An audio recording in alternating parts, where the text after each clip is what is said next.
Okay, guys, we have now our second in terms of first, second, third, in terms of timing. Speaker Purna Virji from Bing. I asked Purna, how do you call what Google as Googler and Bing is Binger? No, she said it's what is it?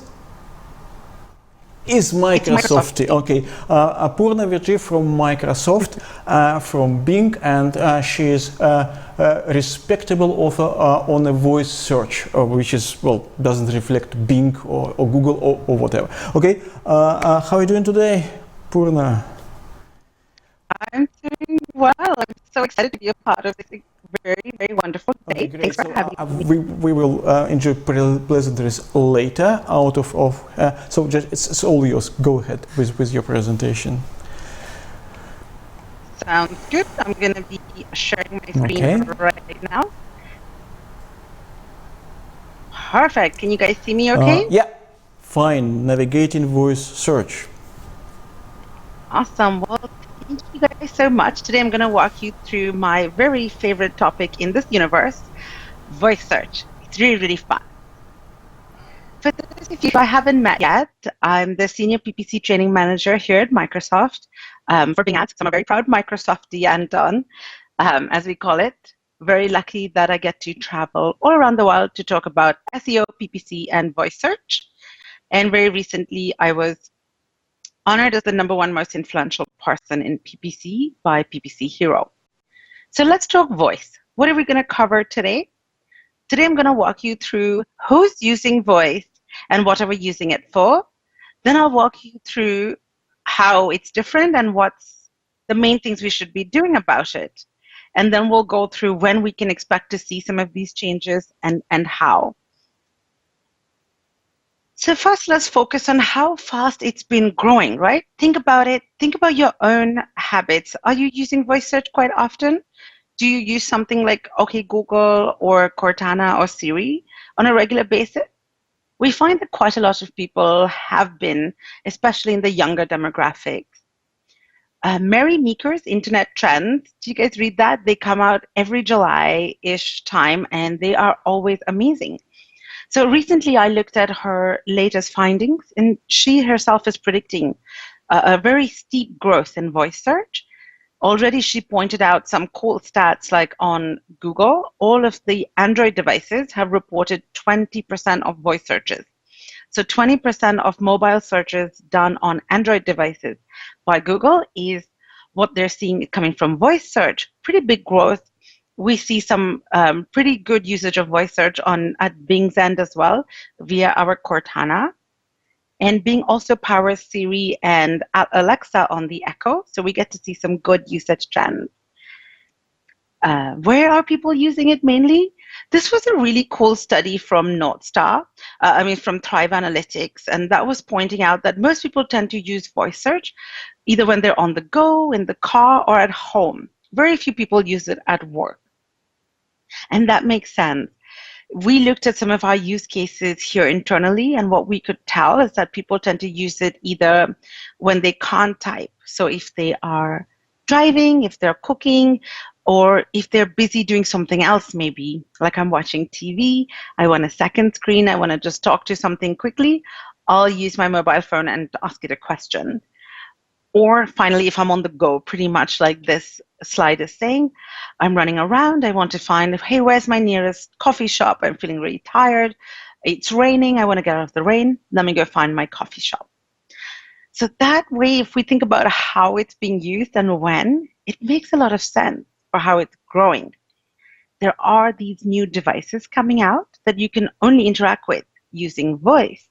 Hence, it's pretty important that we get that understanding.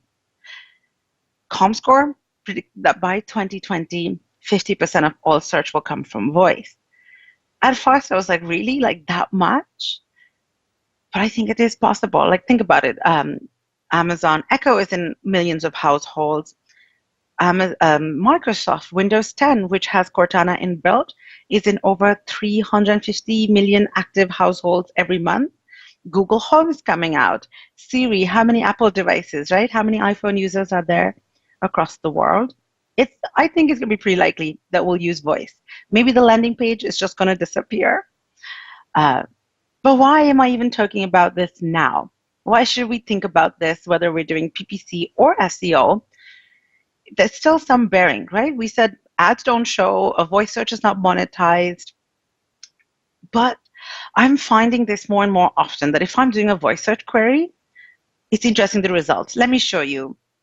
I did a search. I was on the road. I was traveling. I lost my makeup bag. So I'm like, okay, where can I find Bobbi Brown makeup in this city that I'm in that I don't know very well? So I did this search using voice on Cortana, and she brings me to a SERP page. And I'm like, oh my gosh, there are ads on this page. So whether we're monetizing, it's not being monetized, but sometimes, not all the time, ads get triggered by voice search queries. And then I said, let me see what Google's doing as well. Does it happen there? And I've talked to OK Google on the phone, and I see ads showing up all the time. The listings are slightly different. The actions are slightly different. So I think it's something we need to be paying attention to right now. So I'm going to focus mainly on Siri, Cortana, and OK Google. I won't talk about Alexa on the Echo because that's a slightly different interface. Alexa is mainly audio-based, right? There's no visual component at all. Whereas with Siri, Cortana, and OK Google, it still shows up some visual listing, so we can come across some SERPs.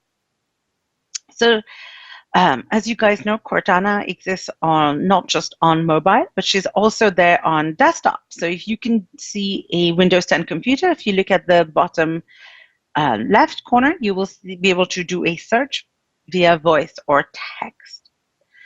So that's desktop, but often mobile behavior, right? We've all talked about this for so long. We know this. Mobile just behaves differently. I wanted to share two different examples with you.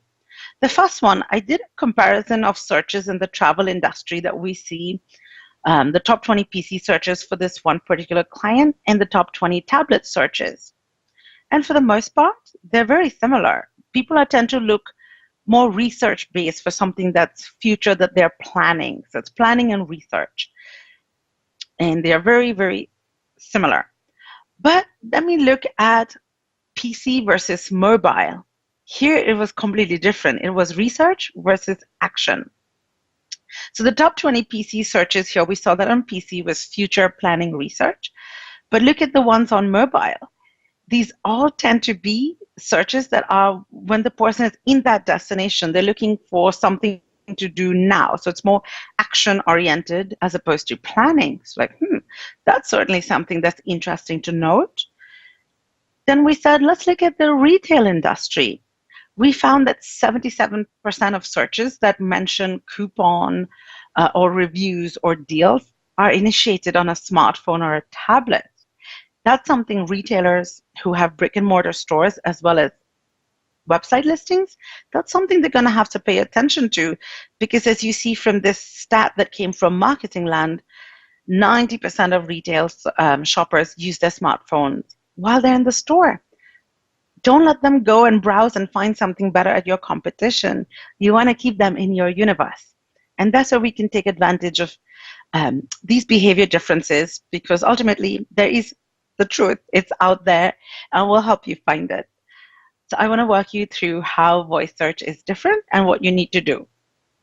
Because the next question you're going to ask me now is, Purna, what do I need to do?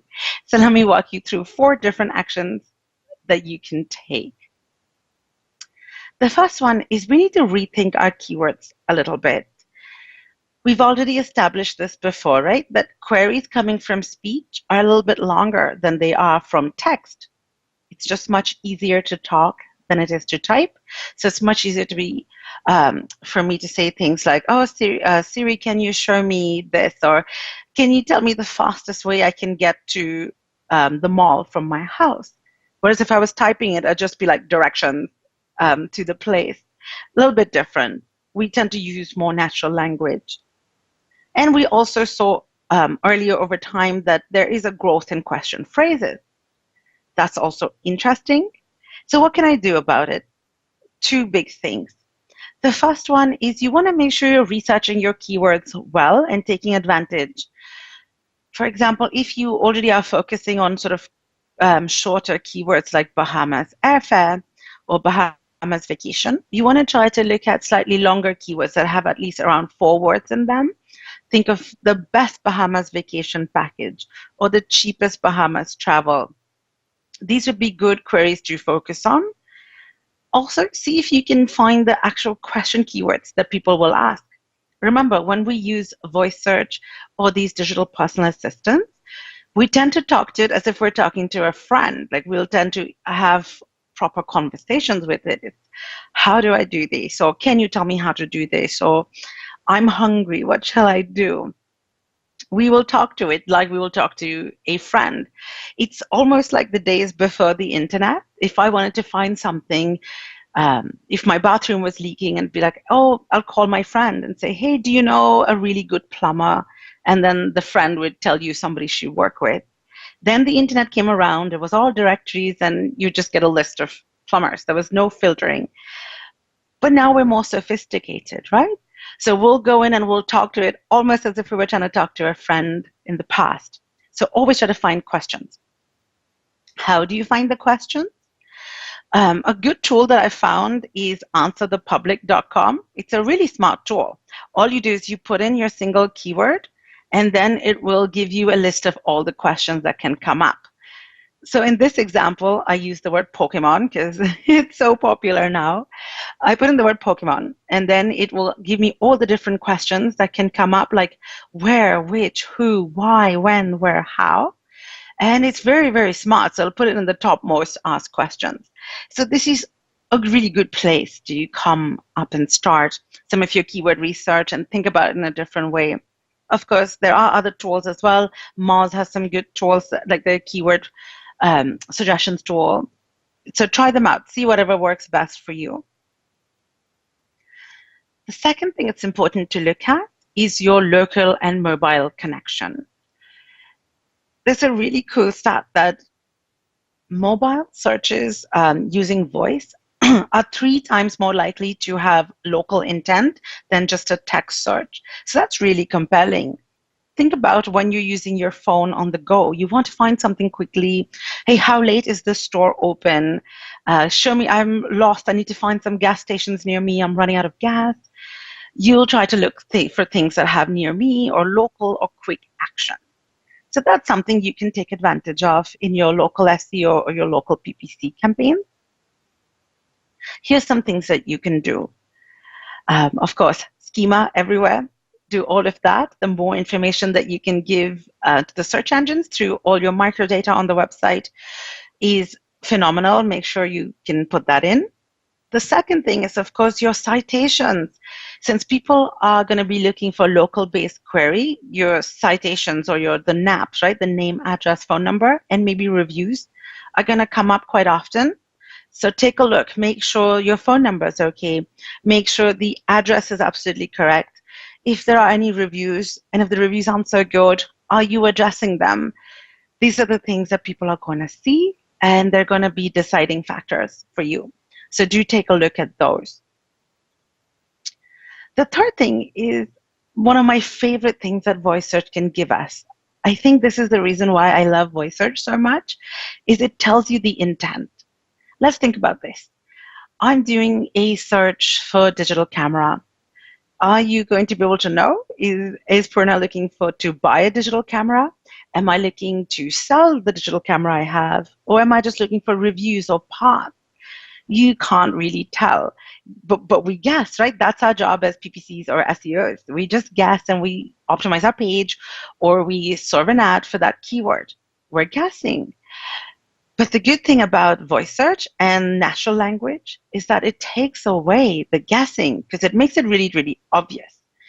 I can say that I need to buy a cheap digital camera, or what are the cheapest digital cameras on the market, or what's a good waterproof digital camera. I'll ask this, so then you'll know that I'm looking to buy one, or who buys used digital cameras, and you'll know that I want to sell one, and you won't waste your time optimizing or bidding on those keywords. because the different questions will have different degrees of intent. Let's do this exercise together. Let's look, say if I was a travel company and I had a list of these 5 questions. Let's say, how much does it cost to fly? Where can I find Bahamas vacation info? How do I get to the Bahamas? Let's think which would be the questions that would be most valuable to either pay a lot of attention to or bid up if you're doing PPC, which would be questions to not focus on or negate out, or which questions do you want to maybe give them their own page or your own section on your website. For example, if what's the best Bahamas vacation package? That's a pretty good action-oriented keyword. This person is deal-oriented. They do want to go to the Bahamas, but they're a little bit money-conscious. So my landing page can focus on value for money. It can focus on a good deal and how you have the really good options for a really good luxury and the joy of the Bahamas, but at a slightly discounted price. Or maybe a good question like, where can I find Bahamas vacation info? It's a good higher in the funnel query, and you can grab their attention early on and bring them down the funnel and keep them in your universe. But maybe things like who lives in the Bahamas, those would be questions I don't really want to bid on because they don't really make that much sense. The fourth and the last really key action that I think of when it comes to mobile and voice search is that it is very action oriented. If I'm doing a search with voice, I want a quick and easy answer. I'm also slightly distracted because I'm trying to do something else at the same time. So that's where making sure that we think as to what's going on in the mind and the intent of the searcher and serve them the right action will be the best thing we can do. So when we think about mobile, especially with voice, we want to think action. You want to have mobile-specific calls to actions, especially if you're serving ads, right? So take a look at this example ad. It says, hey, cheap airline tickets, you can book directly from your phone. What this does is it tells people that not only is my mobile landing page going to have a good mobile user experience, but it's also easy for me to transact right from the mobile device. I don't have to wait and then get put off by a really long form and then go back and having to do it on my desktop later. Also make sure you're doing your bid mods if you're doing PPC to ensure that you're serving high enough or more prominently enough for all your different mobile campaigns that you want to have mobile preferred ads. Another thing you can think of with mobile though, especially with your ads, is your extensions. You want to have like your reviews. If you have reviews, you want to point them out. If you have any type of act now or an action button like, hey, call or book or reserve, try to put that in. It makes it much easier when people are on the go or they're just navigating something. So some good tips to think about. Finally, a really good one to think of when it comes to voice is that your ads can be pretty specific. You'll need to have pretty specific ads.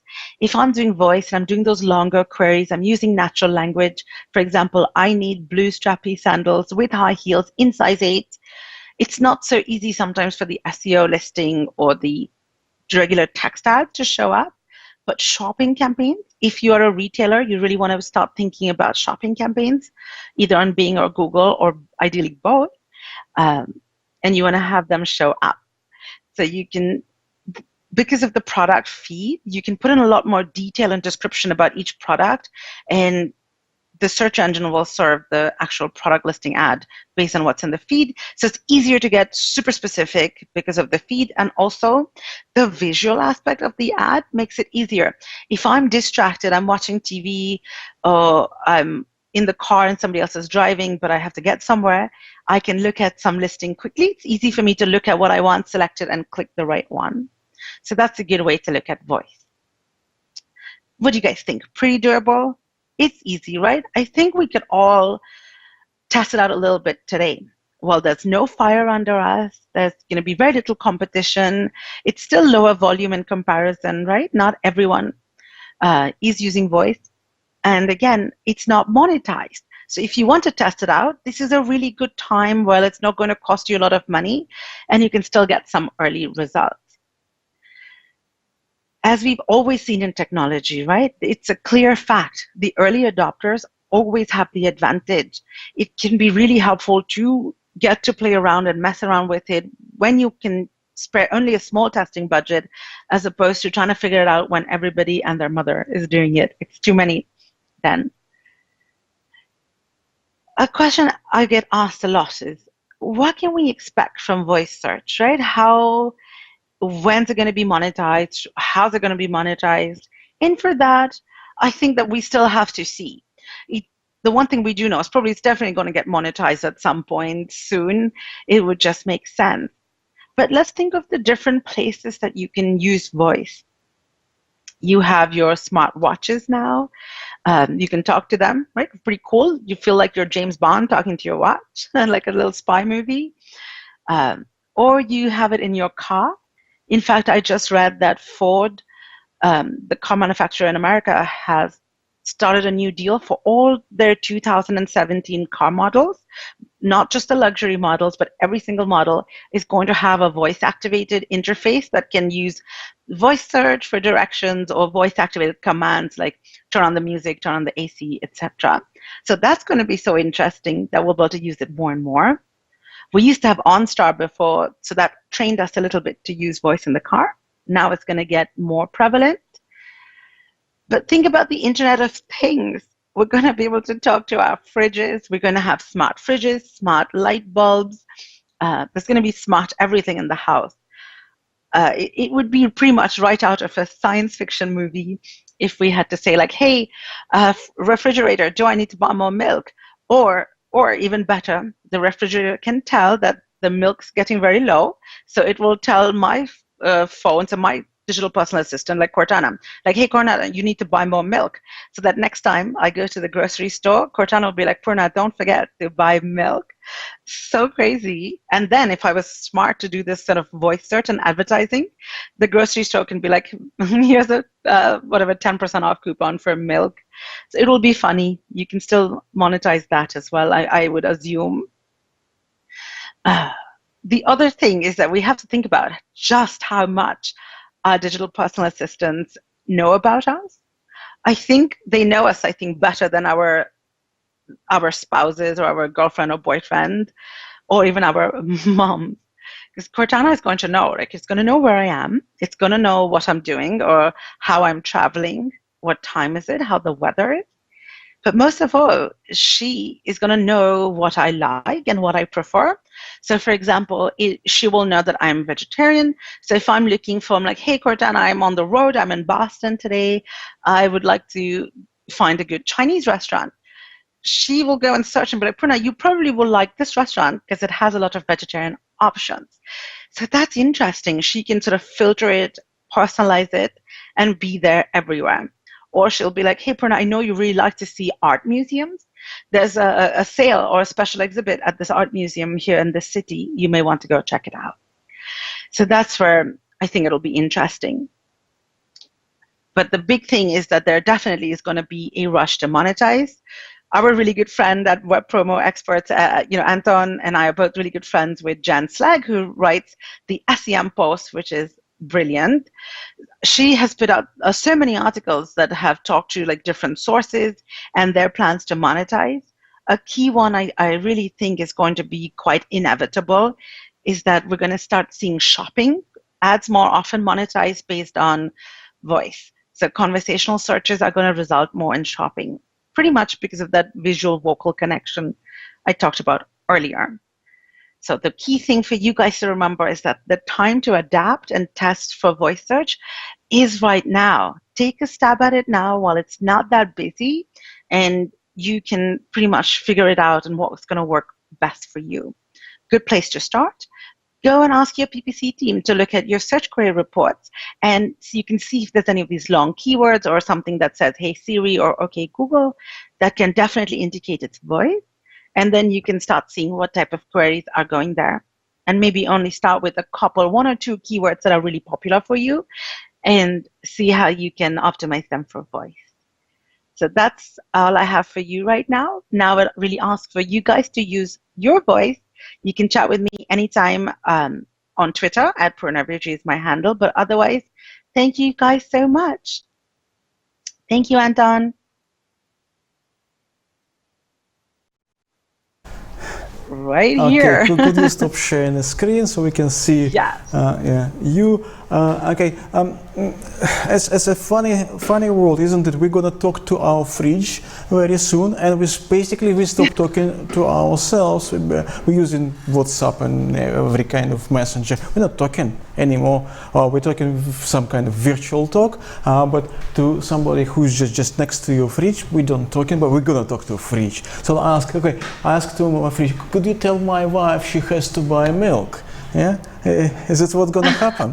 Yes. That's so funny. Like, I think the internet's trying to make, all these bots are going to make our life so much easier. But then the bots will talk to the other bots, right? So if I'm going to say, hey, Cortana, I want to buy this dress, the Cortana will connect you with the conversational bot at the shop, and then the shop will be like, sure, I can deliver it to you, and then you can say, Cortana, give it my shipping address, and so it'll be funny. And yeah, that's, Anton, don't they say like the internet or those old movies like Terminator, like they're going to take over the world? I think they're going to take over the computers. That would be very soon. Okay, we don't have very much time, so we had a previous presentation on artificial intelligence. Obviously, artificial intelligence in Bing, in Google, in Baidu probably is going and with a full strength.